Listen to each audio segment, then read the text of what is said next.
Bila kita dengar radioterapi, ramai terus bayangkan seluruh badan akan terkena radiasi. Sebenarnya tidak begitu.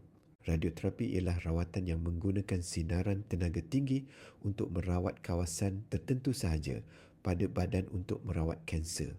Jadi rawatan itu biasanya sangat tertumpu dan dirancang dengan teliti. Contohnya kalau ada ketumbuhan di leher, tulang atau pinggang, sinaran itu akan difokuskan ke kawasan tersebut sahaja. Ramai juga risau jika rawatan ini sakit.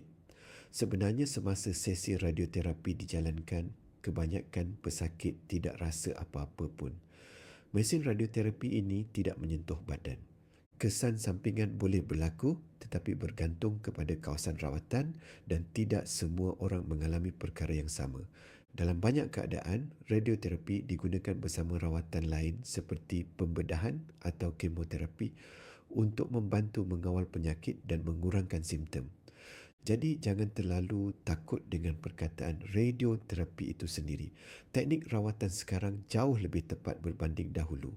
Kalau anda masih keliru tentang rawatan yang dicadangkan, berbincanglah dengan doktor anda supaya keputusan dapat dibuat bersama dengan lebih baik tanpa kekeliruan.